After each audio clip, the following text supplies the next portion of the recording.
Olá pessoal, tudo bem? Eu sou o Bruno e no vídeo de hoje eu quero falar para vocês sobre como eu responderia questões de como criar um system design básico para Uber. Esse vídeo ele faz parte da série de vídeos de estudos que eu venho fazendo e publicando, às vezes aqui em meus perfis. E basicamente isso aqui são as minhas anotações. Então vocês vão perceber que as anotações estão em inglês, a forma de escrever ela segue um certo raciocínio, porque são as minhas anotações que eu compartilho aqui. Fechou? Os pontos que nós vamos passar aqui no decorrer desse vídeo. Eu vou passar pelos requirements, que são as partes em que os requerimentos, tanto funcionais quanto não funcionais do sistema. Vou passar pelas entidades principais, os contratos de API, o design e alguns deep dives aqui que poderiam ser perguntas feitas em uma entrevista. Caso você já tenha visto esse vídeo, ele é bem parecido com o Interview Preparation, eu acho que esse é o nome do canal, mas eu vou deixar aqui na descrição. Esse vídeo é bem parecido porque eu aprendo essas questões de system design por lá, e a ideia é que eu repita o que foi ensinado, assim eu consigo absorver bem o que foi dito na minha cabeça. Então, caso queiram ver o conteúdo original, recomendo bastante, vou deixar linkado aqui também. Fechou? Bom, para acelerar o vídeo, eu já deixei aqui tudo marcado do que são os requisitos funcionais e não funcionais. Como funcionalidade, eu quero que seja possível o que o passageiro consiga requisitar um motorista. O motorista tenha o poder de negar ou aceitar. O motorista só pode aceitar uma corrida por vez, isso é importante também, deixar registrado. Não estarei colocando no escopo desse desenvolvimento o sistema de rating, que seria as notas, é, viagens agendadas, pagamento e sistemas de paradas. Nenhuma desses sistemas será coberto aqui nesse vídeo. Em requisitos não funcionais, nós precisaremos ter uma alta disponibilidade. Vamos imaginar, por exemplo, que é 1, 2 da manhã de São Paulo e acaba um grande show de acontecer. A gente quer que o sistema esteja funcionando para que as pessoas consigam pedir um Uber para ir embora para casa. Por isso, a escolha de alta disponibilidade. Precisaremos de consistência, tendo em vista que um motorista não pode aceitar a viagem de outro, no sentido de a mesma viagem ser mostrada para os dois motoristas e os dois aceitam. Isso não pode acontecer. Apenas um dos motoristas podem ter essa informação que a viagem vai ocorrer, então a gente vai ter que mandar a viagem individualmente. E a latência para procurar o motorista tem que ser baixa. Se por acaso o meu motorista recusou, eu tenho que achar um outro dentro de um tempo estipulado. Aqui, arbitrariamente, eu coloquei 1 minuto, mas poderia ser outro tempo. Fechou? Entidades principais. Quais são as entidades que eu vou ter aqui no meu sistema? Eu vou ter o meu rider, que seria o meu passageiro. Eu vou ter o driver, que é o motorista. A corrida é uma entidade que eu vou tratar à parte no sistema e a geolocalização dos motoristas. Por que que eu não coloco dentro de driver essa informação aqui? Porque a ideia de drivers geo available é basicamente nós termos um apanhado de drivers, né, apanhado de motoristas em um único lugar. Enquanto aqui no driver a minha ideia é manter informações como descrição, é, até caso no futuro queira, né, questões de pagamento, enfim. Isso são informações individuais do motorista. Então a gente vai criar um pacote, uma entidade específica para geolocalização. A questão da API, nós vamos, aqui já passando os contratos que é imaginado de se ter no sistema. O clássico, que é a requisição de uma corrida, ele vai ter um ponto inicial e um ponto de parada. Lembrem-se, eu coloquei no começo que não será coberto a parte de parada, só vai ter início e fim, então ele vai ter um início e um fim, e a resposta desse contrato vai ser um race. Isso aqui é mais para citar numa entrevista, caso precise, como eu devolveria esse contrato. Eu não vou estar entrando tanto no detalhe aqui da devolução, isso aqui é mais para ter uma ideia, não vai mudar tanto o design do sistema. Então, para pedir a corrida é dessa forma. Para aceitar uma corrida, repara que aqui o driver, né, que aceita uma corrida, ele precisa do ride ID e ele precisa aceitar via ride ID essa corrida. Seria interessante também, a nível de sistema, a gente informar quem é o motorista que está aceitando. Não é legal passarmos no contrato aqui qual foi o ID do motorista que aceitou. Por quê? Porque pode ser que ocorra algum ataque de IDOR, que é você pegando um ID de um outro motorista, se passando por ele. Isso pode acabar acontecendo e caso aconteça, você vai acabar gerando alguns problemas no sistema, ou até mesmo motoristas que nunca vão chegar ao destino, porque não foram eles que aceitaram a corrida. Então, o máximo que a gente vai ter aqui é um Ride ID. E para sabermos qual motorista aceitou, dentro do token JWT vai ter a informação do ID. E lá sim é um lugar mais seguro, tendo em vista que o token é criptografado. Tá? Para a nossa entidade de geolocalização, o motorista ele vai estar enviando a localização dele para o driver location. Então ele vai estar mandando para esse endpoint aqui. E por fim, a gente tem a situação da corrida em si, certo? Então a gente vai ter o Ride ID e vamos ter o status Pick It Up and Drop Off. Por que esses status são importantes? Pick It Up indica que o meu motorista vai estar ocupado, tendo em vista que ele está com um passageiro, né? No máximo pode chegar notificações para ele, mas enfim, ele está ocupado. E Drop Off significa que ele não está mais ocupado, ele não está com ninguém. Caso ele estiver online trabalhando, é bem possível que ele consiga atender a demanda. Fechou? Tendo em vista esses pontos, isso é o suficiente para nós cobrirmos todo esse começo daqui. Agora, meu objetivo é passar para vocês como será feito o design. Essa parte vai ser bem... Vou tentar fazer de forma bem intuitiva. Bora lá? Bom, agora no quadro em branco, nós vamos mostrar aqui... Eu vou mostrar, né, na verdade, como eu faria essas questões. Bom, para ficar mais fácil, eu vou separar, eu vou separar em duas entidades, beleza? Eu vou separar em passageiro, que seria rider, e vou separar em motorista, que seria driver em inglês, tá bom? Isso aqui é uma UI, então eu posso marcar aqui embaixo que é uma interface de usuário. Eu estou considerando aqui Android e iOS, eu realmente não sei se a Uber tem web, mas pouco importa, né? Você não vai estar com um computador no meio da rua pedindo um Uber, geralmente é por celular. Bom, a ideia é que nunca eles acessem a infra de uma vez, né? E sim que eles acessem o gateway. O gateway vai ser o nosso roteador responsável por equilibrar as nossas requisições. Então aqui dentro vai ter um load balancer, aqui dentro vai ter um AF, aqui dentro vai ter todas as tecnologias necessárias para garantirmos a primeira barreira de entrada, para caso você seja um atacante, você tenha que barrar, por exemplo, um AF. E nós vamos ter também a questão de balanceamento de carga e tudo mais, né? O próprio roteamento do gateway para dentro das rotas e tudo mais. Fechou? Então, tanto meu usuário rider quanto meu driver vão entrar por dentro do gateway. A ideia, pessoal, eu vou focar aqui no nessa opção aqui, né, de Rider Request a Drive, ou seja, o meu passageiro requisita uma corrida. Então, isso aqui vai ser o core da minha explicação e aí eu vou desmembrando nas outras etapas.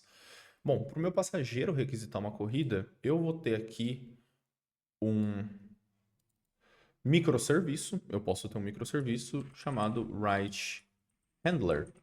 Então, seria como se fosse a ferramenta responsável por gerenciar as questões da corrida. Eu vou ter esse centralizador aqui.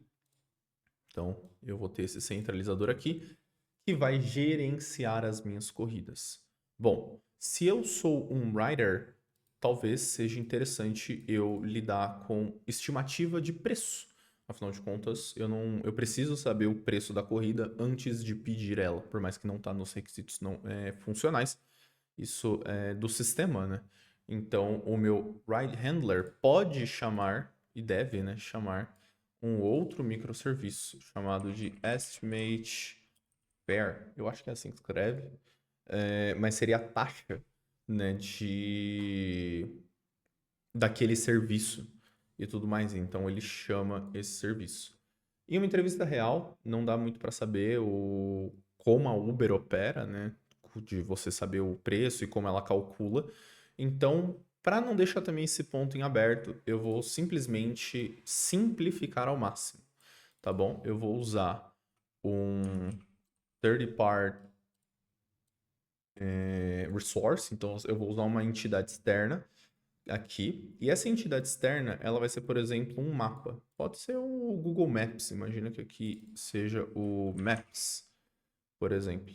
O meu Estimate Pair vai fazer um cálculo hiper simples. Ele vai pegar a quantidade de motoristas que tem na região, a quantidade de passageiros demandando por um motorista e tentar entrar ali num valor justo, baseado em alguma taxa X, que não importa, né? O cálculo ele pode ser muito bem feito pela Uber ali.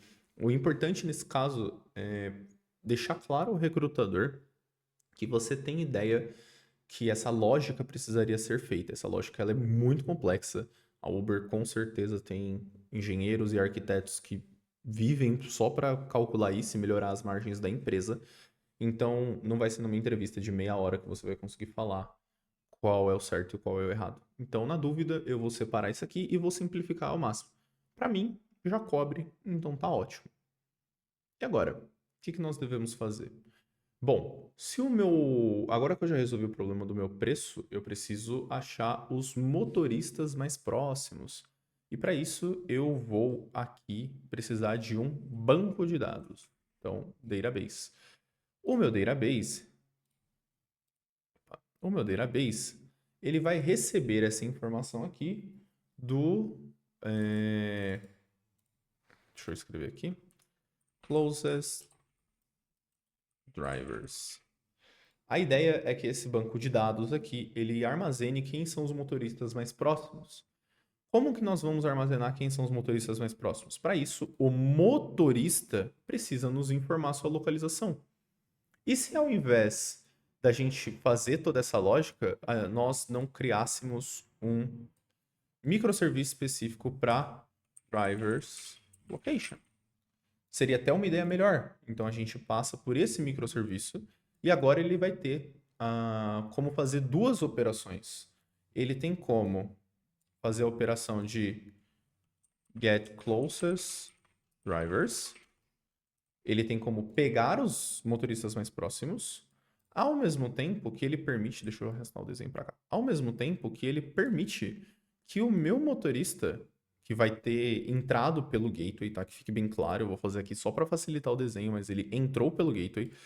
Ele permite que o meu motorista consiga definir a sua localização. Obviamente, de novo, isso aqui vai estar passando por dentro do gateway, eu só estou querendo facilitar o desenho para não ficar muito bagunçado. Mas o meu motorista agora, ele consegue falar qual é a localização dele pro microserviço específico, que por sua vez comunica com um banco de dados específico e devolve a informação pro ride handler, que por sua vez vai ter achado o motorista. Só que agora nós temos um outro problema, na verdade, que é, beleza, aqui o ride handler achou o motorista. Só que quem aceita a corrida é o motorista. Como que nós vamos comunicar ao motorista esse ponto? Essa parte de comunicação, eu vou simplificar ao máximo também. Ela seria uma coisa complexa, porque nós precisaríamos entrar em detalhe de como o banco de dados vai funcionar, qual frequência que nós iríamos ficar disparando essas mensagens e tudo mais. Então, a única coisa que eu vou me ater aqui é falar que nós vamos ter um serviço de push notification. Então, um serviço de notificação, né? Notification, que poderia ser push notification, poderia ser também via Firebase. Isso aqui é os nossos serviços de notificação e o serviço de notificação vai receber do Ride Handler essa opção que por sua vez, refletirá, meu Deus do céu, que por sua vez refletirá aqui, fechou? Então a parte de notificação até que foi. Só que aqui a gente tem um detalhe, não é todo motorista que pode receber essa notificação. Vamos supor que você está indo dormir Faz sentido você não logado na plataforma receber notificações da plataforma? Para mim, não. Para mim, só deve receber notificações quem de fato está trabalhando naquele momento. E aqui nós só temos os closest drivers. Mas o closest driver não fala pra gente qual o status daquele motorista. Ele tá trabalhando? Ele tá offline? Ele tá disponível 100%? Ele já está em corrida? Como que nós podemos fazer? Nesse caso, talvez seria interessante ter um outro banco de dados. Então, ter um outro database. Esse outro database, deixa eu tirar um pouco do zoom do desenho que está ficando um pouco grande. Esse outro banco de dados, ele vai ter como objetivo armazenar as informações do motorista, que era uma das nossas entidades. Como, por exemplo, o seu status podendo ser offline, in ride e qualquer outra coisa do tipo. Nós podemos colocar aqui a própria opção. Você já pegou Uber, você sabe que os motoristas têm uma opção de eu quero voltar para minha casa. Então nós podemos ter aqui um returning home, por exemplo, que é aquela opção que os motoristas têm para a gente filtrar. Nós podemos ter o nome do motorista, é uma boa também, o driver ID é uma boa também. Então nós podemos adicionar essa informação aqui dentro do nosso driver, certo? E aqui o nosso motorista teria todo esse tipo de informação. Informação essa que vai ser processada pelo Ride Handler. Lembrem-se, eu coloquei o Ride Handler como um microserviço central da nossa aplicação. Ele atua quase como um orquestrador aqui, ele é quase como um microserviço que gerencia outros microserviços. Talvez microserviço não seja o melhor nome possível para essa arquitetura, mas a ideia é termos um orquestrador central, ok? E agora? Bom, com isso em mão, nós conseguimos já fazer uma lógica meio que interessante. Qual lógica seria? Bom, para nós pegarmos os closest drivers, após pegarmos na região quem está mais perto, nós podemos aqui entender quem está offline, quem está em ride, quem está só online e etc. Ou seja, aqui nós conseguimos fazer uma. Aqui eu digo. Aqui, tá? Aqui no status, nós conseguimos efetuar um filtro que permite com que o nosso usuário tenha a possibilidade de ter uma escolha, de ter uma opção mais assertiva. Dessa forma, o filtro é efetivado aqui dentro do Ride Handler e aí nós achamos um candidato. Quando nós acharmos um candidato, seja A, B ou C, nós enviamos uma notificação direto para o candidato, que tem a opção de aceitar ou recusar. A ideia é que o Ride Handler contenha como se fosse um while, né, um laço de while que permite com que nós efetuamos a operação, ok? Tá quase lá o nosso ponto, né, o nosso design em si já está quase lá, a gente só tem mais um outro problema. Por exemplo, na questão do Ride Handler.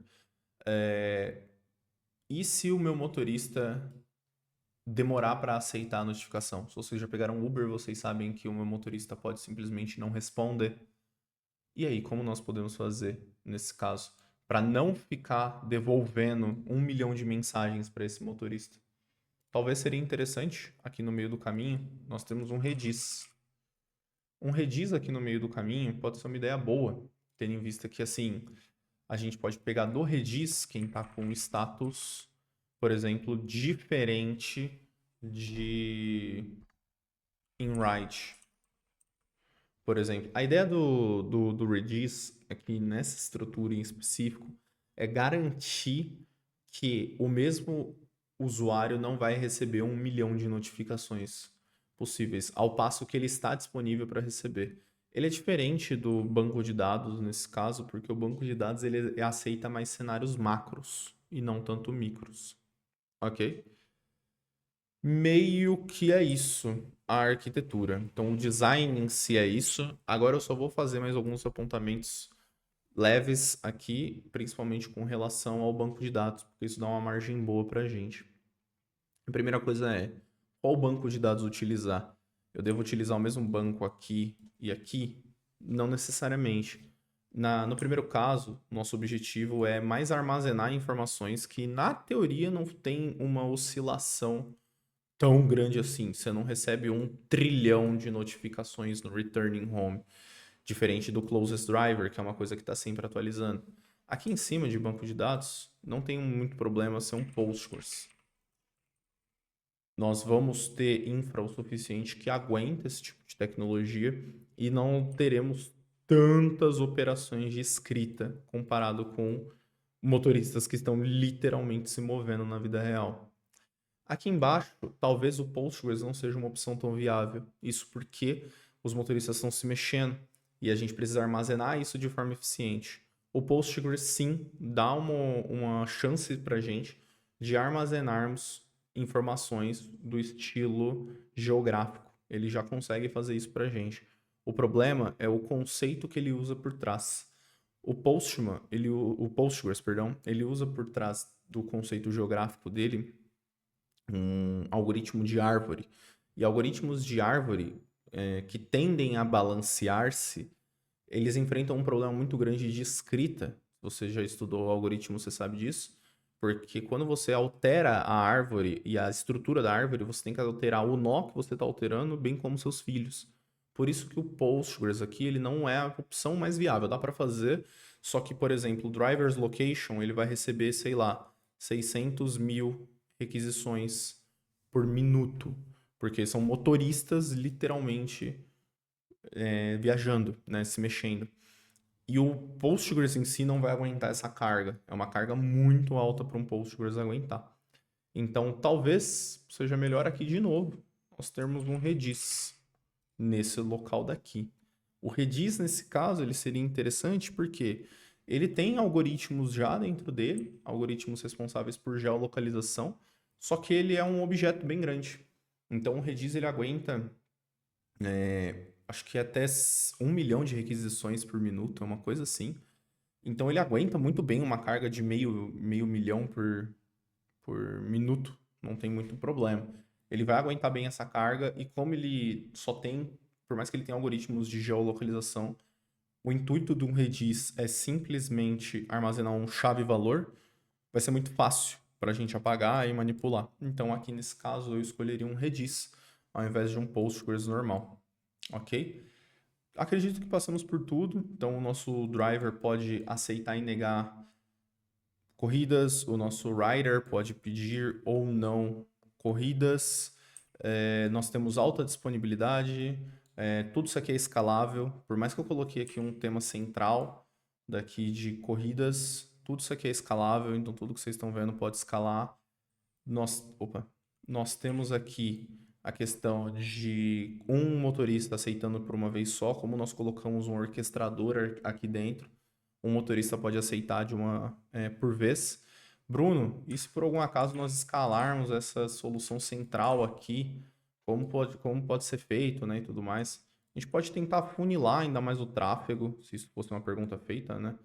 Pode tentar funilar ainda mais o tráfego, colocando, por exemplo, uma fila. Eu vou escrever só Q de queue, beleza? A gente pode colocar uma filinha aqui no meio para tentar funilar ainda mais o tráfego e quando, mesmo escalando esse tema central aqui, a gente não cairia em problemas, né, de consistência e tudo mais, então uma queue talvez aqui seria uma boa, né? Então a gente pode aceitar uma por vez, pode negar, pode requisitar. Temos todos os requisitos não funcionais sendo atendidos também, tendo em vista que o Redis tende a ter uma performance muito boa, então isso é atendido também. Toda a questão de geolocalização e tudo mais. Então, é isso. Caso tenha alguém até aqui no final, né? Espero que tenha gostado. Caso eu tenha falado alguma coisa que soe incongruente, peço que, por favor, deixe nos comentários. Assim eu consigo aprender e evoluir. Desejo um ótimo dia a todos.